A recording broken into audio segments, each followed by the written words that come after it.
Tanggal 14 Maret hari ke-74.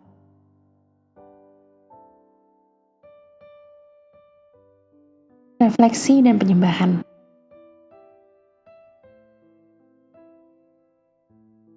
Menghadapi tantangan.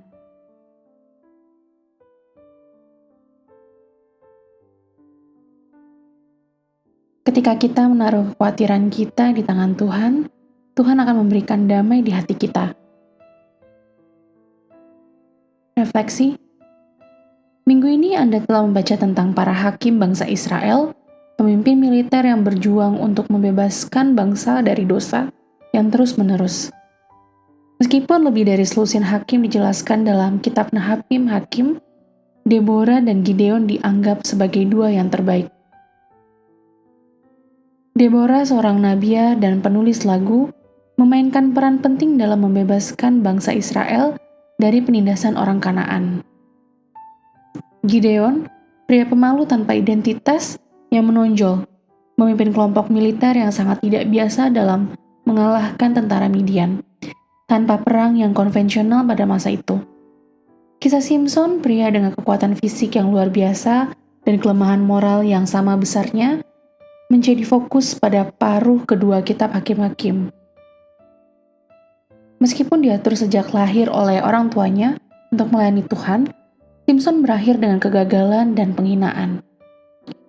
Kondisi bangsa Israel yang sangat korup dan terdegradasi tercermin dalam potensi besar Simpson dan kelemahannya yang sama besarnya. Dan bahkan kebrutalan dan amoralitas tidak lagi menimbulkan rasa malu pada orang Israel. Namun kisah Ruth menjadi pengecualian dalam situasi yang sedih ini. Ruth, seorang wanita Moab, memilih untuk meninggalkan keamanan di tanah airnya dan mengenal Allah yang benar sebagai imbalannya.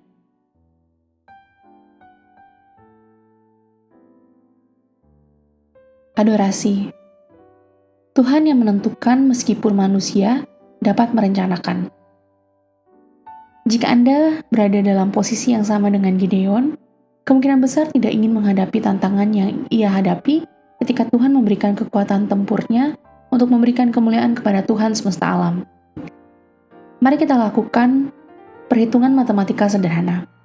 Berapa banyak tentara Midian sebelum pertempuran dimulai? Menurut Hakim-Hakim pasal 8 ayat 10, hanya 15.000 tentara yang tersisa setelah 120.000 orang jatuh dalam pertempuran, yang akan menghasilkan total 1.000 tentara musuh sebelum pertempuran dimulai. Gideon memiliki 10.000 tentara yang tersisa setelah 22.000 orang pulang karena ketakutan menurut Hakim-Hakim pasal 7 ayat 3. Dengan menambahkan kedua angka itu, Gideon memulai dengan berapa ribu orang? Awalnya Gideon menghadapi peluang 4:1 dari 135.000 berbanding 32.000. Apa yang Tuhan katakan tentang kemungkinan itu dalam Hakim-Hakim pasal 7 ayat 2? Setelah orang yang takut pergi, tentara Gideon dikurangi menjadi hanya berapa ribu orang. Jumlah tentara Midian tetap sama, berapa ribu orang. Sekarang, Gideon menghadapi kemungkinan 13:1 dari 135.000 berbanding 10.000.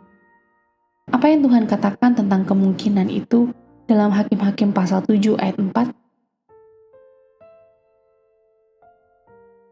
Setelah ujian air minum, tentara Gideon dikurangi menjadi hanya berapa orang? Lihat Hakim-Hakim pasal 7 ayat 7. Sedangkan tentara Midian masih berjumlah sama, yaitu berapa ribu. Sekarang Gideon menghadapi rintangan 450 berbanding 1 dari 135.000 berbanding 300.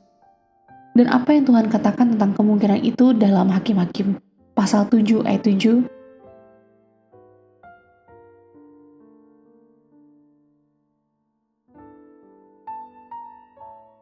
Aplikasi. Tuhan senang memberikan kemenangan besar dari situasi di mana kemungkinan kekalahan sangat tinggi. Kadang-kadang Tuhan tampaknya berusaha keras untuk memastikan bahwa kemenangan tidak mungkin diambil oleh bangsa Israel.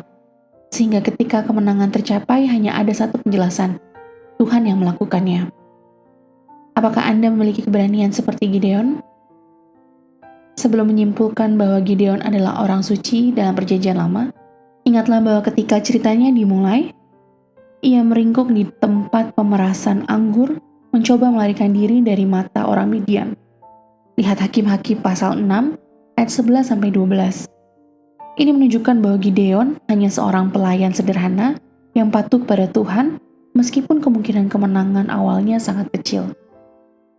Anda mungkin melihat bahwa saat ini tidak ada peluang bagi Anda untuk meraih kemenangan atas cacat fisik, masa depan yang tidak pasti, atau situasi keluarga yang membutuhkan solusi. Beri kesempatan kepada Tuhan untuk menunjukkan kekuatannya, dan Anda akan melihat tantangan yang dihadapi berubah menjadi sesuatu yang menguntungkan bagi Anda.